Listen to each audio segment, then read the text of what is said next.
दक्षिण अहमदनगर जिल्ह्यामध्ये काही तालुक्यांमध्ये जर बघितलं तर दुष्काळ सदृश्य परिस्थिती पाहायला मिळते आहे। सध्या 1.5 महिना पुरेल एवढा चारा जो आहे तर तो उपलब्ध असल्याची माहिती प्रशासनाकडून दिली जाते। मात्र दुसरीकडे जर आपण बघितलं तर आदर्श गाव हिवरे बाजारचा जर आपण विचार केला तर या ठिकाणी आजही पाणी जे आहे तर ते पाहायला मिळतं आहे। हा हातपंप जर आपण बघितला तर अक्षरशः एकदाच हा हातपंप ज्यावेळेला मारू त्यावेळेला पाणी या ठिकाणी उपलब्ध असल्याचं पाहायला मिळतं आहे। आणि विशेष म्हणजे हा जो हातपंप आहे तर तो डोंगराच्या पूर्ण उंचीवरती आहे, ज्या ठिकाणी एक मंदिर आहे। आपल्यासोबत ही नेमकी किमया कशी झाली आहे हे समजून घेण्यासाठी आपल्यासोबत आदर्श गाव हिवरे बाजारचे कार्याध्यक्ष उपराव पवार आहेत। काय एकंदरीत सांगाल, कारण नगर जिल्ह्याचा जर विचार केला तर दक्षिण भागामध्ये अनेक ठिकाणी आज चारा देखील उपलब्ध नाही, पण आम्ही आज ज्यावेळेस गावात बघितलं तर पाणी उपलब्ध आहे, चाऱ्याचं नियोजन व्यवस्थित आहे। काय नेमकं याच्या मागचं कारण? एक आहे की शेवटी हे नेतृत्वावर अवलंबून असतं। शेवटी गाव आणि गावाला एकत्र ठेवून गावाच्या समस्येच्या बाबतीत जर लोकांना जागृत केलं तर लोकांना काही सांगण्याची गरज पाहत नाही। आज आपण गावात दिवसभर फिरतायत, पाहतायत की आज चाऱ्याची समस्या नाही आहे, आज पिण्याच्या पाण्याची समस्या नाही, आणि फळबागेला पाहिजे एवढं पाणी आज उपलब्ध आहे। आणि इथे पाहिलं की चारा पिकं आणि फळबागा आणि पिण्याचं पाणी सोडून कुठल्याही प्रकारचं पीक लोकांनी घेतलं नाही। कारण एकी हव्यास आम्हाला श्रीमंत किती व्हायचं भूजलाचा उपसा करून, हे महत्वाचं आहे। आणि ज्यावेळेस लोकांना लक्षात येतं की आपल्याला आनंदाने जगायचं, मग त्या दृष्टीने ज्यावेळेस पीक नियोजन केलं जातं, एक पार्ट आहे की दुष्काळी भागात पाणी अडवा आणि जिरवा, आणि महाराष्ट्र हा 81-80% भूजलावर अवलंबून आहे पिण्यासाठी, आणि 19-20% पुढे सिंचन नाही। मग धरणाचं पाणी मिळू शकत नाही, म्हणून पावसाचं पाणी, आणि म्हणून इथे जे नियोजन एकदाच केलं आम्ही, पाणी अडवा आणि जिरवा। पण त्याबरोबर दुसरं नियोजन आमचं सर्वात महत्वाचं होतं ते पाणी व्यवस्थापन आणि पीक व्यवस्थापन। आज गावात जर आपण पाहिलं तर आणखी सलग 2 महिने पाऊस पडला नाही तरी गावात 3 महिने पुरल एवढा मुरघास लोकांनी करून ठेवलेला आहे। कारण खरीप आणि रब्बी मध्येच लोक मका, कडवाळ आणि या माध्यमातून मुरघास करून ठेवतात, आणि सामान्य छोटे छोटे शेतकरी आहेत। आज 5-6 हजार लिटर दूध, कुठेही पाणी आणि चाऱ्याची आम्हाला अडचण नाही आहे। म्हणून पिण्याचं पाणी जनावरांचं, माणसांचं, आणि कोरडवाहू फळबाग आहे, सीताफळ खूप जास्त आहे आणि संत्रा वाढलेला आहे। पण ही फळबाग टिकवायची आणि चारा टिकवायचा हे ज्यावेळेस लोक ठरवतात त्यावेळी अशी परिस्थिती निर्माण होते। ही कोणी एकट्याने ठरवून चालत नाही, तर लोक त्यामध्ये, आणि हे आपण पाहिलं की गावामध्ये फिरता नाही आज एकदा हापसलं की हातपंपाला पाणी आहे, आणि एक काळी याच गावात फेब्रुवारी संपला की रब्बी आणि उन्हाळ्याचा विषय नव्हता, प्यायला पाणी मिळत नव्हतं। त्याच गावात आज 415 विहिरी आहेत, यावर्षी 3 विहिरी नवीन झाल्या, आणि 3ही विहिरींना 25 ते 35 फुटावर पाणी मिळालेलं आहे। आज 10-10 फूट पाणी त्या नवीन विहिरीत आहे, म्हणजे 415 विहिरी होऊनही म्हणजे 100हून 5 पट गेलोय आपण, तरीही पाण्याची पातळी 35-40 फुटावरती आहे। त्याला एकच कारण, लोकांनी जो नियम पाळला की बोरवेल फक्त पिण्यासाठी आणि विहीर फक्त शेतीसाठी, आणि दुसरं की जास्त पाण्याची पिकं घ्यायची नाही। कारण आमचा हव्यास पाणी आलं की सगळ्यांना श्रीमंत व्हायचं, म्हणून श्रीमंत व्हा म्हणून आम्ही खरीप आणि रब्बीच्या पिकावर, उन्हाळी जनावरांच्या चाऱ्यावर आज गावामध्ये 92, आता अधिकृत सांगू शकतो आम्ही, मिलेनियर जे आहेत तर 92 आहेत। का जे काळी 56 मिलियनचं गाव, श्रीमंत गाव, कोट्याधीश गाव असं नाही। ज्यावेळी गोखले इन्स्टिट्यूटने सर्वे केला आणि परिस्थिती पाहिली तर आज नोकरी, दूध व्यवसाय आणि शेती या तीनही बाजूने आज गावात बीपीएलचा आग्रह कोणी धरत नाही ना। म्हणून हे महत्वाचं आहे का ज्यावेळेस स्थानिक समाज, तो श्रीमंत असो गरीब असो, तो ज्यावेळेस व्यवस्थित पीक आणि पाणी व्यवस्थापन करील त्यावेळेस त्या गावाला कुठेही अडचण येणार नाही। आणि असे महाराष्ट्रात अनेक गाव आहेत की ज्या गावाने एकत्र येऊन केलं, पण याचं अनुकरण कोणी करत नाही। मग प्रत्येकाला कसं आहे, टँकरचं आयतं पाणी घरापर्यंत पाहिजे, आणि मग टँकरचं आयतं पाण्याची वाट पाहत बसलो तर मग टँकरच्या पाण्याला मर्यादा आहेत ना। म्हणजे पाण्याचं योग्य नियोजन, ताळेबंद हा आखला गेला पाहिजे। मात्र आता तोच विषय निघालाय की इतर गावांमध्ये ते होताना दिसत नाही।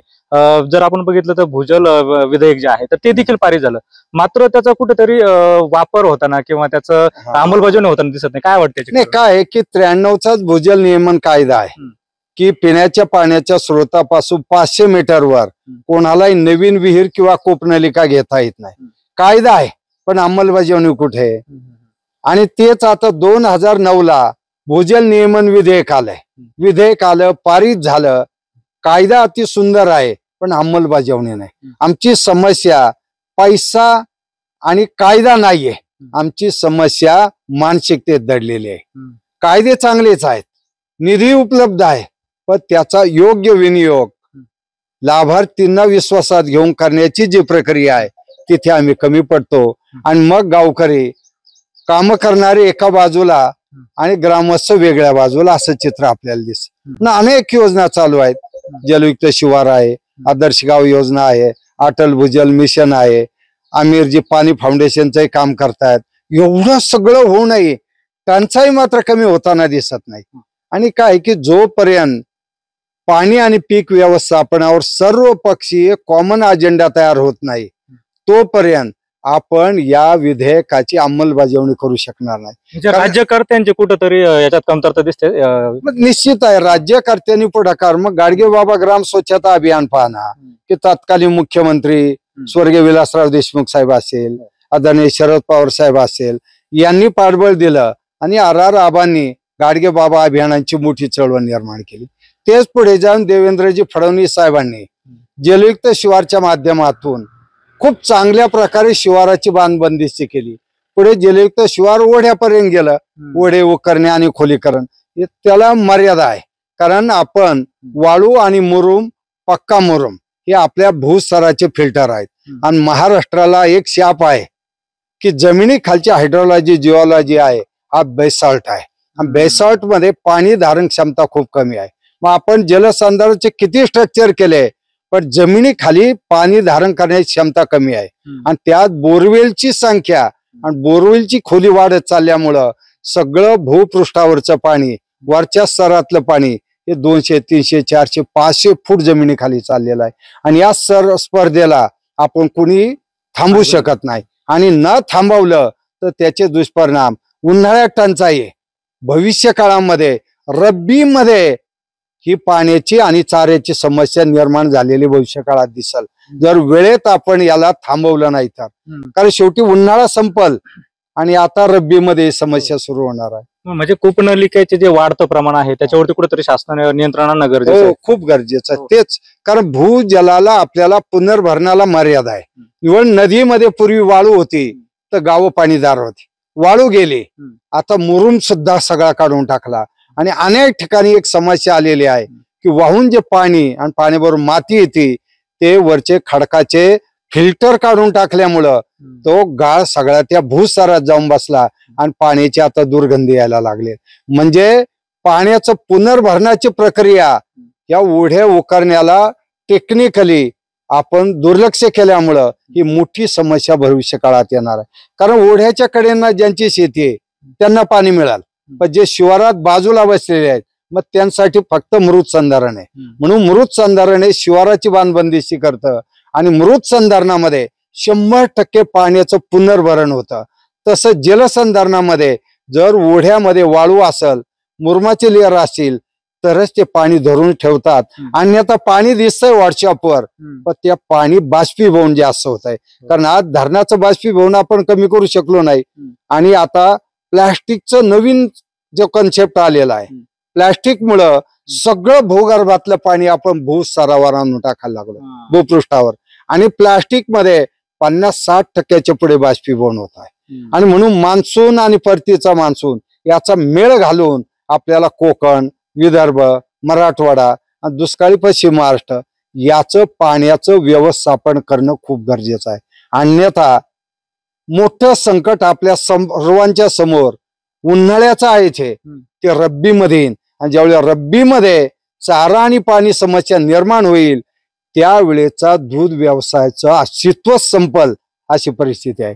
कारण आज पाणी आहे पण चारा व्यवस्थापनात आम्ही कमी पडतो. म्हणून मूर घासासारखी जी संकल्पना आहे ती खरीप आणि रब्बीमध्येच चारा पिकाला प्राधान्य दिलं तर होऊ शकते. आणि आता पैसे मिळवणाऱ्या पिकाकडे गेलो तर मग मात्र दोन्ही पैकी एक मिळतं आणि एकाला आपल्याला समस्याग्रस्त व्हावं लागतं.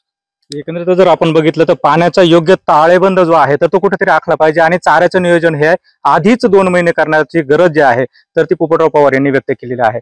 कॅमेरा पर्सन प्रसाद सह सुनील भुंगळ, एबीपी माझा, हिवरे बाजार. एबीपी माझा, उघडा डोळे बघा नीट.